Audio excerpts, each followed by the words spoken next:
Hey everybody, Jason Burmis here, and there's been some Snowden talk recently. You're seeing him pop up in the mainstream media. You're seeing him get interviewed by big leaguers on NBC, like Brokaw and others, right? You're seeing basically Snowden 2.0 rolled out. So before I get into how I feel about the release of this new book, Permanent Record, I want to talk a little bit about Snowden and how he's been portrayed and some of the important things and some of the other things that have been obfuscated by the media. So this list I'm going to read from this article here, this by no means, to me, are the 10 biggest revelations. This is Mashable, but they are 10 large-scale revelations that the public didn't seem to want to believe or know about, and we'll go through them kind of one by one. Now, the problem here is that one of the biggest revelations of the Snowden leaks are the Snowden leaks themselves and the fact that we only saw about 10% of them. We'll get into Glenn Greenwald, the documentary film Citizen 4, the public disclosure, a lot of this stuff in a moment. But that's a huge thing to speak about because this now is how many years on, and I'm going to show you, I believe, an article from last year or the year before where it's 5 years on and we're still feeling the ramifications. But remember, a lot of these documents have still never been made public. So let's go down the line really quickly and kind of go. Come on, Mashable.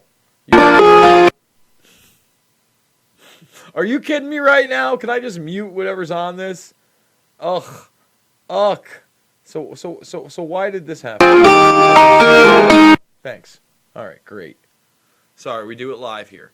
All right, so there's Glenn Greenwald himself, and obviously he helped facilitate these leaks. This is pre-him and The Intercept, and now running for political office in South America. There's a lot of tension there. So let's just start this off. Secret court orders allow NSA to sweep up Americans' phone records. Really not a revelation if you watch my film Invisible Empire and you see how these secret server rooms are broken into AT&T and these large communication agencies, and they've been doing this forever. You know, this was not a big revelation to me, but again, to many Americans it was. Now, PRISM, here's a lot of spin. I want to put that out here. The existence of PRISM was the second NSA bombshell, coming less than 24 hours after the first one. Initially, reports describe PRISM as NSA's program to directly access the servers of U.S. tech giants like Google, Facebook, Microsoft, and Apple, among others. And then in reality, it's slightly different. It's less evil. They don't have direct access. They can only request that access. Let me tell you how much horseshit that is. If you don't think, and remember, these are 2012 leaks, and we're going to get into that as well. This is dated. Things have gotten crazier. Surveillance is bigger. They're building algorithms around you and your personality and your habits and your DNA when you submit to 23andMe and the networks that's creating. That's the reality today. You're becoming the commodity. The data is becoming the commodity. Britain's version of the NSA taps fiber optic cables around the world. Oh! So the GCHQ is another one of these spying organizations. And as I've discussed before, you do have kind of this Anglo-American, U.S., European alliance, as well as Saudi and Israeli. And especially when you look at the Middle East, you look at foreign policy, you look at things like NATO, they're pretty much lockstep, right? But that doesn't mean they won't stab each other in the back and aren't using their own tools, and that our national security agency is not aware of this. Of course they are. Here's something that everybody knew that was unspoken. That's why, again, these revelations, the top 10 Mashable, kind of a joke. NSA spies on foreign countries and world leaders. No shit, Sherlock. That's new? That's new? Come on. Come on. Again, it's good to have all of the confirmation, but we also have to talk about the problems that we never saw all the documents and that they were vetted beforehand, and Snowden's story himself, but we'll get into that in a minute. XKeyscore. Now, this one's important. the program that sees everything.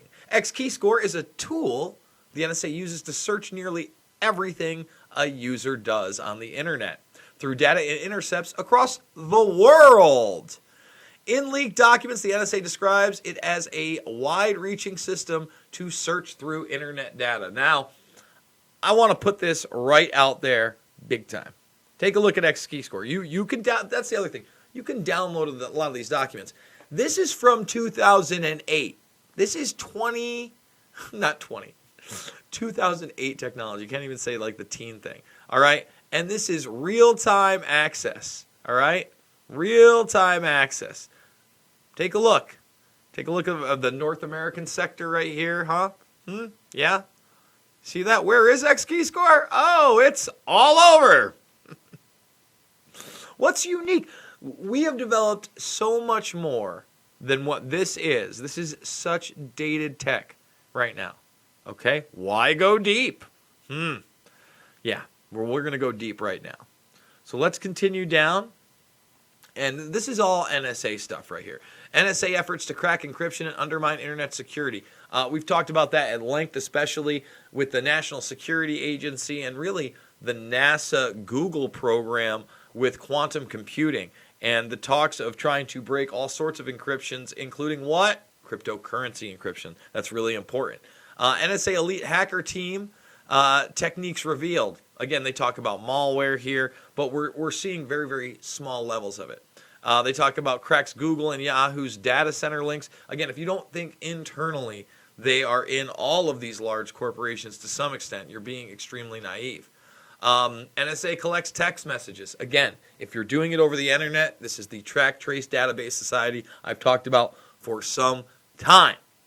And there we go. This is, again, remember, there's spin here, and we're only seeing pieces.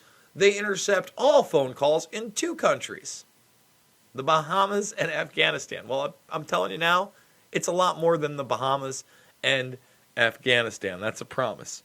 So, like I said, it's not Tom Brokaw. Who is this chump? It's one of the other establishment chumps out there talking to Edward Snowden. Man, this kills me. There he is right there. Was it Brian Williams? Yeah, I think it's Brian Williams. But in this, he reveals that Joe Biden, I think also John Kerry, also pressured countries not to give him asylum. Now, I believe this on its surface. The problem is when you start looking at Snowden and the fact that, again, this one's from, 2018, that 5 years later, we still didn't get all the leaks, and we probably never will, right? That there was an Oscar-winning documentary that's an interesting one, Citizen4 made about all this. And now with his book, right, his book was not doing that well. It was number 25 on the charts. Okay, and now he's talking about William Barr being the best hype man he's ever had because lawsuits ensued once it was published. All of a sudden, people started speaking out about it. It shot to number 1. It shot to number 1. Now, is that by design? I don't know. I haven't read the book. I don't know what angle it's taking. I know that James Corbett has done a lot of work on this, and I'm booking him in a couple weeks to really talk about Edward Snowden and the problems with the amount that was disclosed and his story in general. But I will say this, now that it is number 1 and a bestseller, they're talking about how there's an organization that's using a phishing scam, their own kind of malware, to bait people into clicking a link that says they have a digital copy for free of permanent record, but instead you get, you get a spam email that goes into your account and creates malware on your computer. I thought that was an interesting aspect to this. Now, there is a really great piece called Operation Snowjob, the Edward Snowden story. And it goes through, how this guy was Army Special Forces, and then he was, NSA, and then he was a contractor, and he had links all over here in a very short period of time. It questions some of the things surrounding him. Again, James Corbett, we're going to have him on. But we should also remember, and maybe he was just using this as deep cover, part of his spy craft and intelligence craft. But there's a lot of internal documents that say, he said leakers should be shot in the balls. That's not to say he didn't have a change of heart. That's not to say that even if he's not a hero, and I understand why a lot of people believe he is, and just the fact that we have documents like XKeyscore are huge for me. But we have to question everything. Why didn't we get all of the documents? Was this a limited hangout rollout to kind of let the public know, yeah, you know, it's for your own safety? I mean, there wasn't a lot of public outrage even then. There certainly isn't today regarding this subject matter. So we're asking those questions. We're talking about the big subjects that go beyond the left-right paradigm on this channel. Make sure to thumbs this video up, share it with others on social media. And if you're not subbed, now's the time to sub and join the Burmist Brigade. You can also ring that bell. Ring that notification bell. Make sure you get my videos. You probably won't. So star it, come back, 3 to 7 videos a day. Today, this is only the third video because I spent an hour and a half on the Tinfoil Hat podcast, as it is the anniversary of the Vegas shooting. Now, I'm thinking about maybe doing a broadcast in a little while, myself going over some of the aspects there that need to be talked about that I went over on the Triple E podcast. So look for that as well. And that being said, I love you guys, and I got to start a new one. This is your last chance, probably after tonight's videos. By the morning, I'm going to have a new GoFundMe up. We're going to try to reach $5,000 next month, but that means we're really going to try to pump out even more videos. When I say more videos, we're going to try to hit that 40-plus mark every single week. I love you guys, and I will see you on the flip side.